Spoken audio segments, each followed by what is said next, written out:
అస్మద్గురుభ్యో నమః. యజ్ఞము చేయడము వలన కలిగే ప్రయోజనం గురించి మనము తెలుసుకుంటూ ఉన్నాము.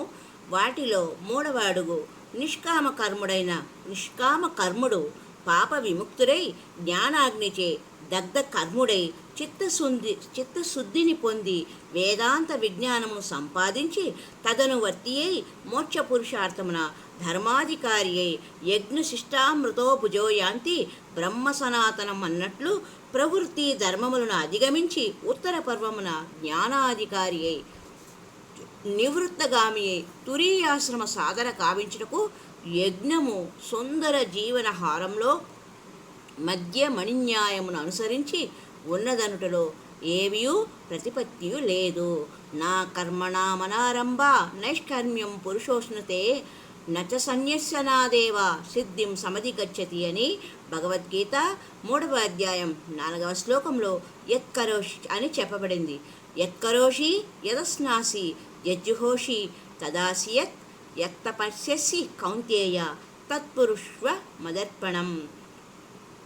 కేవలము కర్మలను చేయకుండాచే ఎవరు కూడా కర్మబంధం నుండి విముక్తిని పొందలేరు. అటులనే కేవలము కర్మ సన్యాసముచే ఎవ్వరును సంపూర్ణత్వమును పొందజాలరు అని భగవద్గీత 3వ అధ్యాయం 4వ శ్లోకంలో చెప్పబడింది. కావున రెండింటిని బంధ విముక్తి సంపూర్ణత్వముకు వారధి అయిన సవనములను బాహుళ్యమును తది అంగములను నిర్వహణ అంశములను ప్రాయశ్చిత్త విధులను మనము కొన్నిటిని తెలుసుకునే ప్రయత్నము చేద్దాం.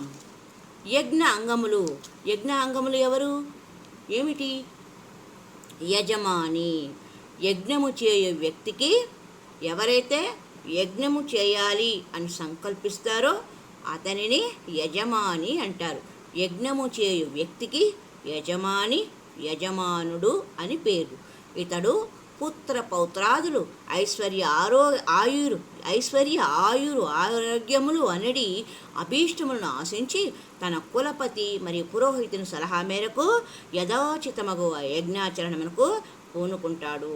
తన వంశాభివృద్ధి కొరకు యజ్ఞం చేయాలని ఇంటి యజమాని సంకల్పం చేసుకొని తన కులగురువులైన వారిని చేత సలహాతో ఒక ముహూర్తాన్ని నిర్ణయించుకొని తమ వంశాభివృద్ధి కొరకు చేసే యజ్ఞము.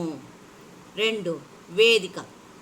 సామాన్యంగా ఊరి బయట ఒక చక్కని స్థాలను ఏర్పరచి కానీ లేదా సామూహిక స్థలములందు కానీ యజ్ఞాన్ని చేస్తారు.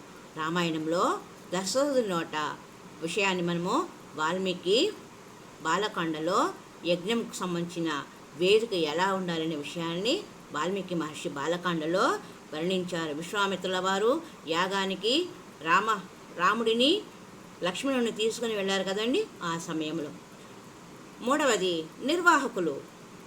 ఎవరైతే ఆ యజ్ఞమును చేస్తారో వారిని నిర్వాహకులు అంటారు. వీరిని ఋత్విక్కులు అంటారు.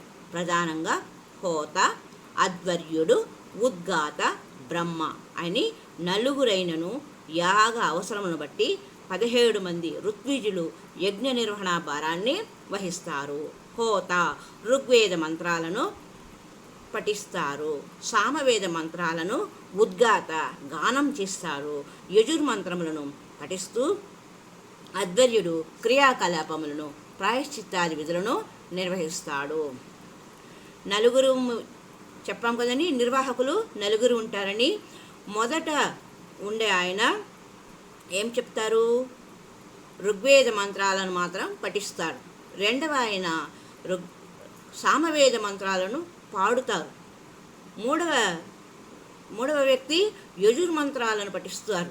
4వ ఆయన ఆ యజ్ఞాలను నిర్వహించే కార్యకలాపాలను చూస్తారు. అథర్వవేద మంత్రాలను బ్రహ్మ ఉచ్చరిస్తాడు. యజ్ఞాన్ని దోషరహితంగా జరిపించు బాధ్యత అధ్వర్యునిదే. బ్రహ్మ యజ్ఞంలో ఎడానెడ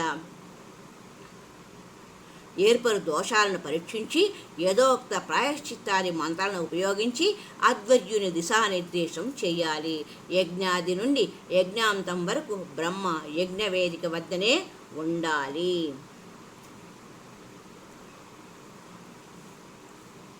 యజ్ఞ వేదిక. శాస్త్రోక్త పద్ధతిలో వేదిక నిర్మాణము కావించబడుతుంది. యాగ స్వరూపాన్ని బట్టి వివిధములకు ప్రమాణములు లేదా కొలతలతో స్వరూపములు నిర్దేశించబడినవి. అరణి అను సాధనం ద్వారా అగ్నిని పుట్టించి యజ్ఞకుండంలో ప్రతిష్ఠించి ప్రజ్వలింపజేసేందుకు సమిధలను వాడుతారు.